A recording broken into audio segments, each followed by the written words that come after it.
ഉറ്റുനോക്കുകയാണ്. മുണ്ടക്കയിലെ മണ്ണ് ഉണങ്ങിയിട്ടുണ്ടാകാം, പക്ഷേ ദുരന്തബാധിതരുടെ കണ്ണുനീർ ഉണങ്ങുന്നില്ല. സർക്കാർ പ്രഖ്യാപിച്ച ഹൈടെക് ടൗൺഷിപ്പിൽ ഇപ്പോൾ പെയ്യുന്നത് അനിശ്ചിതത്വത്തിന്റെ പെരുമഴയാണ്. 178 വീടുകൾ വരുമെന്ന് കേട്ട് ജനം കാത്തിരുന്നു. പക്ഷെ ഭരണകൂടം നൽകുന്ന കണക്ക് കേട്ട് ഞെട്ടരുത്, വെറും 40.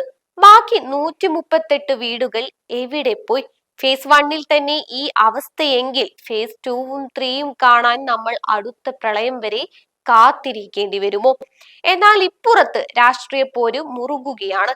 വീട് വെച്ച് നൽകുമെന്ന് പറഞ്ഞ കൈപ്പത്തി ഇപ്പോൾ കണക്ക് കാണിക്കാൻ പാടുപെടുന്നു എന്നാണ് അരിവാൾ ചുറ്റികയുടെ ആക്ഷേപം. 100 വീട് എവിടെയെന്ന് LDF ചോദിക്കുമ്പോൾ ഭൂമി വാങ്ങിയതിന്റെ കണക്കുമായി UDF വരുന്നു. 5 കോടി കിട്ടി, 6 കോടി ചിലവാക്കി, ബാക്കി 97 ലക്ഷം പാർട്ടി കയ്യിൽ നിന്നും എടുത്തു. കണക്കിലെ ഈ പൂരക്കളി നടക്കുമ്പോഴും അങ്ങ് ദൂരെ മുണ്ടക്കയിൽ മണ്ണിൽ ഒരു കല്ല് പോലും വീണിട്ടില്ല എന്നതല്ലേ വാസ്തവം? 6 മാസങ്ങൾക്ക് മുൻപ് നമ്മൾ കണ്ട ആ ഭീകരമായ കാഴ്ചയുടെ ബാക്കി പത്രം ഇപ്പോഴും ക്യാമറകളിൽ പതിയുമ്പോൾ ഭരണസിരാ കേന്ദ്രങ്ങളിൽ ഫയലുകൾക്ക് മുകളിൽ ഫയലുകൾ കുന്നുകൂടുന്നു. 9,000 രൂപയുടെ വാടക സഹായം മുടങ്ങുന്നു. വയറു നിറയ്ക്കേണ്ട ഫുഡ് കൂപ്പണുകൾ വായുവിൽ അലിഞ്ഞു ചേരുന്നു.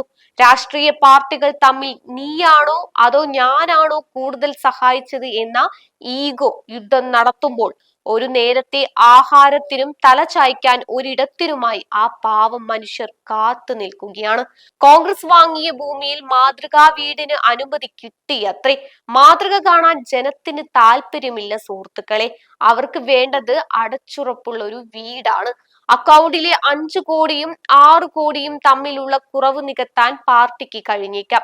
പക്ഷെ ഈ ജനത്തിന്റെ വിശ്വാസത്തിലുണ്ടായ വിള്ളൽ എങ്ങനെ നികത്തും? ചുരുക്കത്തിൽ കണക്കിലെ കളികളും കടലാസിലെ വീടുകളും വയനാടിന്റെ മണ്ണിൽ തഴച്ചു വളരുകയാണ്. ആർക്കാണ് ആത്മാർത്ഥത? ആർക്കാണ് ആവേശം? എന്തായാലും കാര്യങ്ങൾ വ്യക്തമാണ്. സർക്കാർ ടൗൺഷിപ്പിൽ വീടുകൾ ലോഡിംഗ് ആണ്, പക്ഷെ റേഞ്ച് കിട്ടുന്നില്ല. കോൺഗ്രസിന്റെ കയ്യിൽ കണക്കുണ്ട്, പക്ഷെ കല്ലിട്ടിട്ടില്ല. ചുരുക്കത്തിൽ വയനാട്ടിലെ പാവം ജനതയ്ക്ക് ഇപ്പോൾ കിട്ടുന്നത് വീടല്ല, രാഷ്ട്രീയക്കാരുടെ വീട്ടുവിശേഷങ്ങൾ മാത്രമാണ്. ഈ പോര് തുടരും, ജനത്തിന്റെ കാത്തിരിപ്പും.